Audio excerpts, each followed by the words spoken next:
जय हिंद साथियों, कैसे हैं आप सभी। आशा करते हैं साथियों आप सभी अच्छे होंगे और आपकी पढ़ाई भी एकदम अच्छे तरीके से चल रही होगी और साथ ही साथ आपका फिजिकल भी एकदम बेहतरीन ढंग से चल रहा होगा। ऐसी हमारी आशा है आप सभी से पूरी।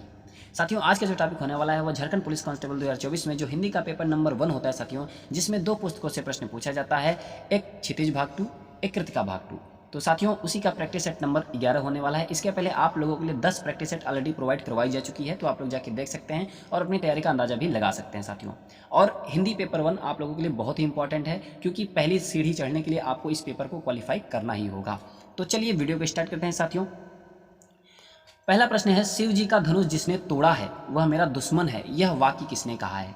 प्रश्न देख के आपके मन में साथियों पुस्तक का नाम, कवि या लेखक का नाम, पाठ का नाम जरूर छपना चाहिए। तो बताइए क्या होगा इस प्रश्न का उत्तर, राम, लक्ष्मण, परशुराम या शिव जी। तो साथियों आपका जो राइट आंसर बनेगा वो है परशुराम। ठीक है साथियों, पुस्तक जो है वो क्षितिज भाग 2 है, काव्य खंड से लिया गया है साथियों। पाठ का नाम है राम लक्ष्मण परशुराम संवाद और कवि हैं तुलसीदास जी।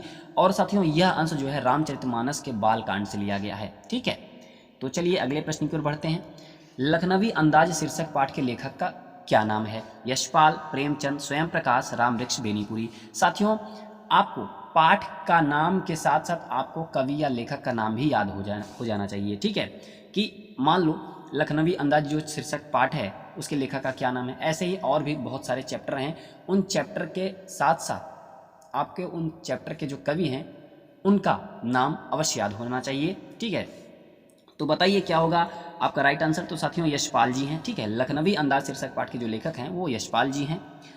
पाठ है लखनवी अंदाज और पुस्तक है क्षितिज भाग 2 के गद्य खंड से लिया गया है। लखनवी अंदाज साथियों व्यंग्य के रचनाकार हैं यशपाल जी। अगला प्रश्न है, बालाजी के मंदिर में किसकी जयंती का समायोजन होता है। हनुमान जयंती का, श्री राम जयंती का, गांधी जयंती का या फिर शिव जयंती का। अब साथियों प्रश्न देख के जो हमारे साथी क्षितिज भाग 2 का चैप्टर कंप्लीट किए हुए हैं, सारा कृतिका भाग 2 का कंप्लीट किए हुए हैं, वो इन प्रश्नों का उत्तर आसानी से दे पाएंगे। तो बालाजी के मंदिर में किसकी जयंती का समायोजन होता है साथियों, हनुमान जयंती का। ठीक है, अब साथियों ये जो है पाठ का नाम है नौबत खाने में इबादत और लेखक हैं यतीन्द्र मिश्र जी। पुस्तक है क्षितिज भाग 2 और यह साथियों क्षितिज भाग 2 के गद्य खंड से लिया गया है। अगर क्षितिज भाग 2 आता है तो आपके दिमाग में काव्य खंड और गद्य खंड जरूर छपना चाहिए साथियों। ठीक है, 2 खंड हैं क्षितिज भाग 2 में, कृतिका भाग 2 में तो एक ही है जो भी है लेखक हैं, बाकी क्षितिज भाग 2 में 2 खंड हैं, याद रखना है। आप मुझे बार बार इस फरसे को दिखाकर डरा रहे हैं, ऐसा लगता है मानो आप फूंक मारकर पहाड़ उड़ाना चाहते हो। किसने किसको कहा है साथियों। राम ने लक्ष्मण को कहा है, राम ने परशुराम को कहा है, परशुराम ने लक्ष्मण को कहा है, लक्ष्मण ने परशुराम को कहा है। तो क्या होगा साथियों आपका राइट आंसर। तो लक्ष्मण ने परशुराम को कहा है, आप मुझे बार बार इस फरसे को दिखाकर डरा रहे हैं, ऐसा लगता है मानो आप फूंक मारकर पहाड़ उड़ाना चाहते हो। ठीक है, तो साथियों अब राम लक्ष्मण परशुराम अगर आपको दिखे नाम तो पाठ का नाम याद आ जाना चाहिए। पुस्तक है क्षितिज भाग 2 का काव्य खंड है साथियों। पाठ है राम लक्ष्मण परशुराम संवाद और कवि हैं तुलसीदास जी। साथियों यह अंश जो है रामचरितमानस के बालकांड से लिया गया है। हंसी की चोट सवैये में कवि ने कितने तत्वों का वर्णन किया है, 4, 3, 5 और 6। हमारे जो साथी क्षितिज भाग 2 के काव्य खंड के सारे चैप्टर कंप्लीट किए हुए हैं वो आसानी से इन प्रश्नों का उत्तर दे पाएंगे, उनको पता हो जाएगा कि ये किस चैप्टर का है। तो जो भी साथी अभी काव्य व्याख्या नहीं कर पाए हैं या नहीं पढ़ पाए हैं, चैप्टर नहीं कंप्लीट है उनका, वो वीडियो डली हुई है, आप लोग जाके देख सकते हैं। तो साथियों आपका जो राइट आंसर बनेगा वो है 5। हंसी की चोट सवैये में कवि ने कितने तत्वों का वर्णन किया है, 5। और कौन कौन से वो तत्व हैं साथियों ये भी जान लीजिए। आकाश, अग्नि, वायु, भूमि तथा जल का वर्णन किया गया है। ठीक है, पाठ है सवैया और कवित हैं, कवि हैं देव साथियों। पुस्तक है क्षितिज भाग 2 के काव्य खंड से लिया गया है। ठीक है, दाद देने का सही ढंग क्या है, पत्थर मारना, पैर पटकना, हाथ ऊपर उठाना, वाह शब्द कहकर। दाद देने का सही ढंग क्या है। तो साथियों आपका जो राइट आंसर बनेगा वो है वाह शब्द कहकर। ठीक है, पाठ है साथियों नौबत खाने में इबादत और लेखक है यतीन्द्र मिश्र जी। पुस्तक है क्षितिज भाग 2 का गद्य खंड से लिया गया है। ठीक है, अगला प्रश्न है, नायिका ने सपने में देखा कि कृष्ण उसके पास आते हैं और उसे झूला झूलने का निमंत्रण देते हैं, यह उसके लिए कैसी बात की बात थी। दुखी, प्रसन्नता, मोह या इनमें से कोई नहीं। तो कैसी बात थी। नायिका माने साथियों गोपियों की बात हो रही है। ठीक है, तो नायिका ने सपने में देखा कि कृष्ण उसके पास आते हैं और उसे झूला झूलने का निमंत्रण देते हैं। तो यह उसके लिए कैसी बात की बात थी? तो साथियों वह उसके लिए प्रसन्नता की बात थी। ठीक है, तो प्रसन्नता आपका राइट आंसर होगा। अब साथियों पाठ का जो नाम है वो है सवैया और कवित्व। कवि हैं देवजी और पुस्तक है साथियों क्षितिज भाग 2 के काव्यखंड है। ठीक है, बच्चे तथा बड़े व्यक्ति की मुस्कान में निम्नलिखित क्या अंतर होते हैं? बच्चे की मुस्कान सरल और स्वाभाविक होती है, वहीं बड़ों की मुस्कान में बनावटीपन होता है। बच्चे की मुस्कान भोली और स्वार्थ रहित होती है, वहीं बड़ों की मुस्कान कुटिल और स्वार्थी होती है। बच्चे की मुस्कान निष्काम तथा निश्चल होती है, वहीं बड़ों की मुस्कान उसकी परिस्थितियाँ के अनुसार तय होती है। अब साथियों आपको बताना है ऑप्शन में जो दिया हुआ है 1 और 2, 2 और 3, तो इसमें से जो हमारे साथी चैप्टर को पढ़े होंगे वो प्रश्न को कर ले जाएंगे। ठीक है, तो बताइए कौन कौन सा सही है? तो साथियों तीनों सही है। ठीक है, तीनों सही है। तो आपका जो राइट आंसर बनेगा वो है 1, 2 और 3। पाठ है साथियों यह दंतुरित मुस्कान और कवि का जो नाम है वो नागार्जुन। पुस्तक है क्षितिज भाग 2 के काव्यखंड से लिया गया है यह चैप्टर साथियों। ठीक है, बालक अमरुद्दीन शहनाई वादन पर कैसे दाद देता है? किलकारी मारकर, हंसकर, पत्थर पटक कर, सिर हिलाकर। तो साथियों पत्थर पटक कर। ठीक है, पाठ का नाम है नौबत खाने में इबादत और लेखक हैं यतेंद्र मिश्र जी। पुस्तक है क्षितिज भाग 2 का गद्य खंड है साथियों।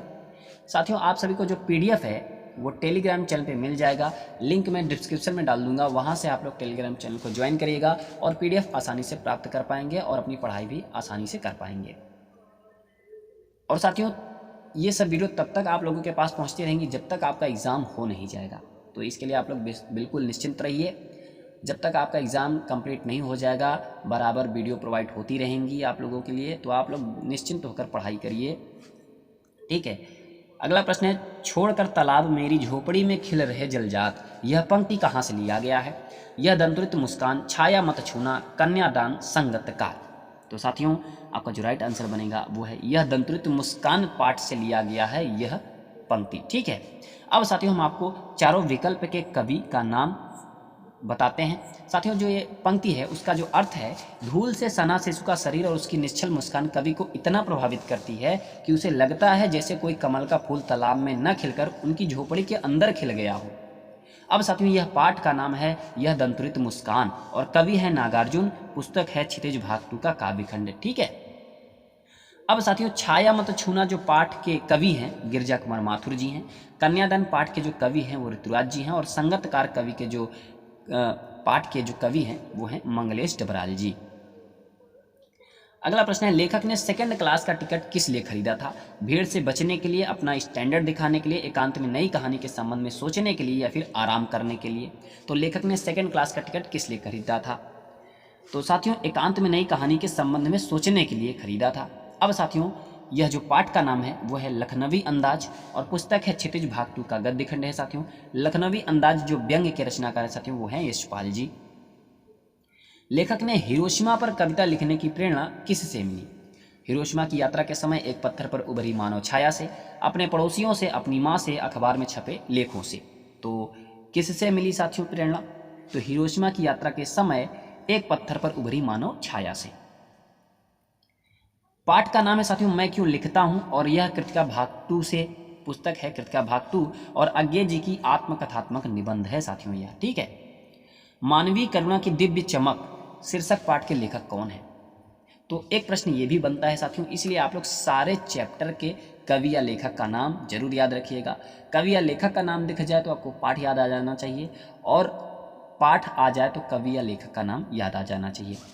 तो बताइए मानवीय करुणा की दिव्य चमक शीर्षक पाठ के लेखक कौन है? जयशंकर प्रसाद, भदंत आनंद कौशल्यान, सर्वेश्वर दयाल सक्सेना, महावीर प्रसाद द्विवेदी।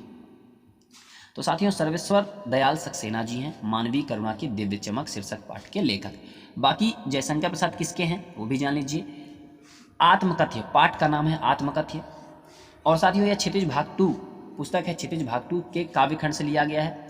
कवि हैं जयशंकर प्रसाद जी। ठीक है, भदंत आनंद कौशल्यान जी की बात करें तो पाठ है संस्कृति और यह पुस्तक क्षितिज भाग 2 से लिया गया है गद्य खंड से। ठीक है, सर्वेश्वर दयाल सक्सेना पाठ मानवीय करुणा की दिव्य चमक पुस्तक है क्षितिज भाग 2 का गद्य खंड है। ठीक है, महावीर प्रसाद द्विवेदी जी की बात करें तो यह स्त्री शिक्षा की विरोधी कुतर्कों का खंडन पाठ है और इसके लेखक जो हैं महावीर प्रसाद द्विवेदी जी हैं और यह पुस्तक क्षितिज भागतु के गद्य खंड से लिया गया है। ठीक है, तो ये सब सारी चीज़ें आपको याद आ जाना चाहिए। दुलारी ने किस प्रदेश की महिलाओं की भांति धोती बांधी हुई थी? महाराष्ट्र की महिलाओं की भांति, उत्तर प्रदेश की महिलाओं की भांति, हरियाणा की महिलाओं की भांति, पंजाब की महिलाओं की भांति। तो दुलारू और टुन्नू वाला जो पाठ है, नाम है, यह नाम देख के आपके मन में पाठ का नाम जरूर छप जाना चाहिए साथियों, क्योंकि यह इसके पहले वाली जो प्रैक्टिस सेट है उसमें टुन्नू और दुलारी से संबंधित क्वेश्चन पूछे गए हैं। तो हमारे जो साथी पिछली प्रैक्टिस सेट देखे हैं या फिर अभी तक 10 प्रैक्टिस सेट देख पाए हैं वो इन सब प्रश्नों का उत्तर दे पाएंगे। ठीक है, तो साथियों महाराष्ट्र की महिलाओं की भांति, ठीक है, पाठ का नाम है एही तैया झुलनी हेरानी हो रामा, पुस्तक है कृतिका भागतु, शिव प्रसाद मिश्र रुद्र जी हैं। ठीक है, बाल गोविंद भगत के गीतों में कौन सा भाव व्यक्त होता था? श्रृंगार का भाव, विरह का भाव, ईश्वर भक्ति का भाव या फिर बैरागी का भाव? तो कौन सा भाव व्यक्त होता था? तो साथियों ईश्वर भक्ति का भाव व्यक्त होता था। अब बाल गोविंद भगत का नाम आया तो पाठ का नाम याद आ जाना चाहिए, बाल गोविंद भगत। पुस्तक है क्षितिज भागतु का गद्य खंड। राम वृक्ष बेनीपुरी जी की रचना है बाल गोविंद भगत, और बाल गोविंद भगत साथियों एक रेखा चित्र है। ठीक है, और लेखक हैं राम वृक्ष बेनीपुरी जी। अंतिम बार हालदार साहब ने नेताजी की मूर्ति पर कौन सा चश्मा देखा था? सोने का चश्मा, लोहे का चश्मा, प्लास्टिक का चश्मा, सरकंडे का बना चश्मा? तो आपका जो राइट आंसर बनेगा वो है सरकंडे का बना चश्मा। ठीक है, अब साथियों पाठ का जो नाम है वो नेताजी का चश्मा है, पुस्तक है क्षितिज भागतु का गद्य खंड, और कहानी है स्वयं प्रकाश जी की। ठीक है, नेताजी का चश्मा के जो लेखक हैं वो है स्वयं प्रकाश जी। सिद्धार्थ ने बड़े होकर किस धर्म की स्थापना की थी? जैन धर्म की, हिंदू धर्म की, सिख धर्म की या फिर बौद्ध धर्म की? तो किस धर्म की स्थापना की थी? तो बौद्ध धर्म की स्थापना की थी। ठीक है, अब साथियों पाठ का जो नाम है वो संस्कृति है, पुस्तक है क्षितिज भागतु का गद्य खंड, लेखक हैं भदंत आनंद कौशल्यान जी, और यह एक निबंध है साथियों। अमरुद्दीन कितने वर्ष की आयु में ननिहाल काशी में आ गया था? 2 वर्ष, 4 वर्ष, 5 वर्ष या फिर 6 वर्ष? तो 6 वर्ष की आयु में ननिहाल काशी में आ गया था अमरुद्दीन। ठीक है, अब साथियों पाठ का नाम जो है वो नौबत खाने में इबादत है, और पुस्तक है क्षितिज भागतु का गद्य खंड है, लेखक है यतीन्द्र मिश्र जी। कौन डबल रोटी के सूखे टुकड़े स्वयं न खाकर दूसरों को खिला देता था? Karl Marx, Mahatma Gandhi, Lenin या फिर सिद्धार्थ? तो आपका जो राइट आंसर बनेगा वो है लेनिन। तो साथियों पाठ जो है वो संस्कृति है, पुस्तक है क्षितिज भागतु का गद्य खंड है, लेखक हैं भदंत आनंद कौशल्यान जी, और यह एक निबंध है साथियों। अगला प्रश्न है और आज की वीडियो का लास्ट प्रश्न है, इसलिए कहते हैं साथियों आप लोग वीडियो को देखिए, उसके बाद आपको पता चल जाएगा कि हमने या हमारी तैयारी कौन से चैप्टर में नहीं है, कौन से चैप्टर में हमारी पकड़ नहीं हो पाई है। उस चैप्टर को आप जाके पढ़िए, तो इस तरीके से आप अपने आप को मजबूत बना पाएंगे। तो चलिए इस प्रश्न का उत्तर देते हैं। रानी एलिजाबेथ के दर्जी की परेशानी का क्या कारण था? अब रानी एलिजाबेथ जो नाम है वो कौन से चैप्टर में है, लेखक या कवि कौन है, पुस्तक का क्या नाम है, ये तो जरूर आपके दिमाग में आ जाना चाहिए, तब समझिए आपकी तैयारी जो है एकदम बेहतरीन ढंग वाली है। उसे रानी की कद के अनुसार कपड़ा नहीं मिल पा रहा था, सारे कपड़े उसे फीके लग रहे थे, उसे कपड़े का रंग पसंद नहीं आ रहा था, वह समझ नहीं पा रहा था कि रानी कौन सा सूट कब पहने। तो साथियों वह समझ नहीं पा रहा था कि रानी कौन सा सूट कब पहने, आपका बिल्कुल राइट आंसर होगा। अब साथियों ये जो पाठ है वो जॉर्ज पंचम की नाक है, पुस्तक है कृतिका भागतु, कमलेश्वर जी की कहानी है साथियों। ठीक है, तो इसलिए साथियों आप लोगों से बार बार अनुरोध है, क्योंकि अभी आप लोगों के पास टाइम है, फिजिकल होने के बाद आप लोगों के पास टाइम नहीं बचेगा, तो इसलिए आप लोग तैयारी आप लोग अपनी करती रहिए, ताकि समय आने पे आप लोग खरे उतर पाएँ अपने एग्ज़ाम में। तो अभी से आप थोड़ा थोड़ा करके पढ़ते रहेंगे तो आपकी तैयारी और भी मजबूत हो जाएगी। तो आपको क्वालिफाई करना है साथियों पेपर 1 में, तो इसलिए आप लोग तैयारी करते रहिए। तो साथियों आप लोग बताइए कि वीडियो कैसी लगी। वीडियो पसंद आई हो तो एक लाइक जरूर करिएगा और अपने साथियों तक शेयर जरूर करिएगा, और चैनल को सब्सक्राइब करिएगा अगर आप पहली बार वीडियो को देख रहे हैं। और जो हमारे साथी पुराने हैं वो तो सब्सक्राइब कर ही लिए होंगे चैनल को, और जो हमारे साथी नए हैं वो सब्सक्राइब कर लीजिएगा। और साथियों आप सभी को जो PDF है वो टेलीग्राम चैनल पे मिल जाएगा, लिंक मैं डिस्क्रिप्शन में डाल दूंगा, वहाँ से आप लोग टेलीग्राम चैनल को ज्वाइन करिएगा, और उसके बाद आपको सारी वीडियो की PDF टेलीग्राम चैनल पे मिल जाएगी। ठीक है, तो तो साथियों तब तक मिलते हैं अगली वीडियो के साथ, तब तक के लिए जय हिंद, नमस्कार। पढ़ते रहिए, मस्त रहिए साथियों।